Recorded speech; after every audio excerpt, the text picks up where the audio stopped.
আমি প্রদেশ কংগ্রেসের পক্ষ থেকে অভিনন্দন জ্ঞাপন করছি। উপজাতি অংশকে নানাভাবে বিভ্রান্ত করা হচ্ছে, সরলতার সুযোগ বুঝে তাদের উপর অকথ্য নির্যাতন চালানো হচ্ছে। উপজাতি এলাকায় খাদ্য কাজ নিয়ে ট্রিপল ইঞ্জিন সরকারের সমালোচনায় মুখর হলেন ত্রিপুরা প্রদেশ কংগ্রেসের মুখপাত্র প্রবীর চক্রবর্তী। রবিবার ত্রিপুরা প্রদেশ কংগ্রেস ভবনে সাংবাদিক সম্মেলন করা হয়। কংগ্রেস মুখপাত্র প্রবীর চক্রবর্তী দাবি করেন, 4 জুন ক্যান্ডির ঠকবাজ সরকার আর থাকছে না। দেশের মানুষ এই সরকারকে বিতাড়িত করবে। এটা একমাত্র ঘটনা নয়, সন্তান বিক্রির একমাত্র ঘটনা নয়, গোটা রাজ্য ছেড়ে গেছে। অভাবের কারণে সন্তান বিক্রি নানা ধরনের ঘটনা। সে জায়গায় এই মহিলা জন্ম, মহিলার বাড়ি হচ্ছে উত্তর গঙ্গাছড়া এডিসি ভিলেজের তারা ভবন কলোনি এলাকা। সে মহিলা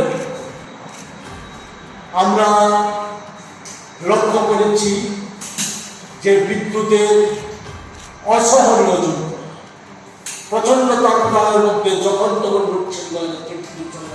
বিদ্যুৎ পরিবাহী তার সেখানে গত কিছুদিন আগে সাবরুমে পূর্ণেন্দু সেখানে ছেঁড়া তারে লেগে বাড়ি যাওয়ার পথে ছেঁড়া তারে রাস্তায় পড়ে থাকা ছেঁড়া তারে লেগে তার মৃত্যু।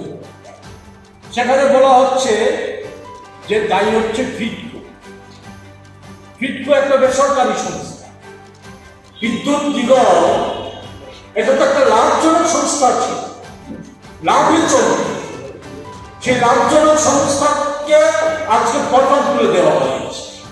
লাভজনক সংস্থা আজকে দেনার দায়ে ডুবে গেছে, শত শত কোটি টাকা দেনার দায়ে ডুবে গেছে। এটার দায় ভার জনসাধারণের উপর তারা বিদ্যুতের মাসুল বৃদ্ধি করে একাধিকবার বিদ্যুতের মাসুল করা হচ্ছে এই সময়ের মধ্যে। যেটা লাভজনক সংস্থা ছিল সেটাকে ইয়ে করে দিয়েছে, সেখানে বেসরকারি সংস্থাকে ডেকে আনা হচ্ছে। এই ফিটকোকে কারা এনেছে? তাদেরকে দায়ী বললে চলবে? দায়ী রাজ্য সরকার। অভাবের কারণে সন্তান বিক্রি করে দেওয়ার জন্য যখন দায়ী রাজ্য সরকার, বিদ্যুতের বেহাল দশার জন্য এই ছেঁড়া তারে লেগে পূর্ণেন্দুর মৃত্যুর জন্য সম্পূর্ণভাবে দায়ী হচ্ছে রাজ্য সরকার। আমরা লক্ষ্য করছি এই রাজ্যে দ্রব্যমূল্য আজকে আকাশ ছোঁয়া। ডাল, তেল, এই সমস্ত সামগ্রী, নিত্য প্রয়োজনীয় পণ্য সামগ্রীর দাম যেমন আকাশ ছোঁয়া, অন্যদিক থেকে আমরা দেখছি শাক, সবজি, ফল, কচারি তার দামও আছে আকাশ ছোঁয়া। আলু, পেঁয়াজ 35 টাকা 40 টাকা কেজি ধরা বিক্রি হচ্ছে। কোথায় নিয়ে না করেছে? খাদ্য দপ্তর কিছুদিনের পর পর পত্রিকার বিজ্ঞাপন দেয় খাদ্যমন্ত্রী, বিদ্যুৎ মন্ত্রী যেমন কথাবার্তা বলার জন্য খ্যাতি অর্জন করেছে, খাদ্যমন্ত্রী উনি পত্রিকার বিজ্ঞাপন দেওয়ার জন্য, ছবি ছাপানোর জন্য উনি আজকে বিখ্যাত হয়ে উঠেছে, খ্যাতি অর্জন করেছে।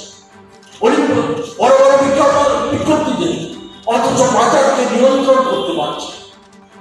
কালোবাজারি মুনাফাখোর মজুমদাররা তারা খেয়াল খুশি মতো বাজারকে নিয়ন্ত্রণ করছে, মানুষের নাভিশ্বাস করছে। এই জায়গাটা এমন তো একটা জায়গায় দাঁড়িয়ে আমরা যেটা মনে করছি যে না, আমাদের ট্রিপল ইঞ্জিনের দরকার নাই।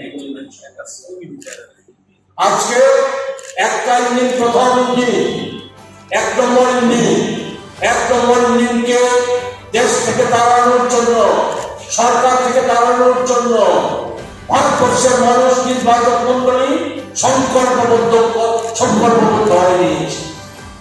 সংকল্পবদ্ধ হয়ে আজকে ওই 6 দফায় নির্বাচন সংগঠিত হয়ে গেছে। 6 দফায় নির্বাচন মন্ডলী অংশগ্রহণ করেছে।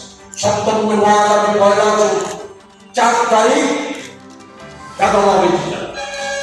সেই 4 তারিখ আমরা নিশ্চিত যে প্রথম ইঞ্জিন কেন্দ্রীয় সরকার, যারা সবচাইতে বড় খবর, সেই সরকারটা আর থাকছে না। দেশের মানুষ সেটাকে বিতাড়িত করবে। আমাদের এখানে যে 2 ইঞ্জিন রাজ্য সরকার এবং এনজিও প্রশাসন, তাছাড়া অন্যান্য যে সমস্ত সাংবিধানিক সংস্থাগুলো রয়েছে, এগুলি আর কোন প্রয়োজন আছে বলে আমরা মনে করি।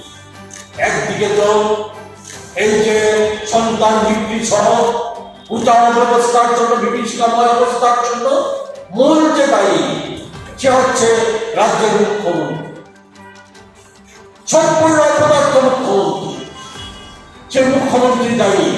মুখ্যমন্ত্রী আজকে নৈতিক দায় নিয়ে পদত্যাগ করা। তিনি অভিযোগ করেন, রাজ্যে অনাহারে অর্ধাহারে থাকা উপজাতি অংশের মানুষ সন্তান বিক্রি করতে বাধ্য হচ্ছেন। প্রবীর বাবু বলেন, এই জায়গায় কেন্দ্রীয় রাজ্যের সরকার বিকশিত ভারতের স্লোগান দিয়ে চলেছে। তিনি অভিযোগ করেন, রাজ্যের মন্ত্রীরা ঠান্ডা ঘরে ঠান্ডা গাড়িতে বসে বড় বড় বুলি আওড়াচ্ছেন। তার অভিযোগ, রাজ্যের পাহাড়ি এলাকায় সর্বক্ষেত্রে আজকে গভীরতম সংকট নেমে এসেছে। রাজ্যে রোজগার নেই, তীব্র দাবদাহের মধ্যে বিদ্যুৎ যন্ত্রণা, পানীয় জলের সংকট, সর্বোপরি দরিদ্রতা একটি অংশের মানুষকে চরম সীমার দিকে নিয়ে গেছে। সাংবাদিক সম্মেলনে উপস্থিত ছিলেন মহিলা কংগ্রেসের সাধারণ সম্পাদিকা শ্রেয়সী লস্কর সহ অন্যান্যরা। ব্যুরো রিপোর্ট, প্রগতি নিউজ।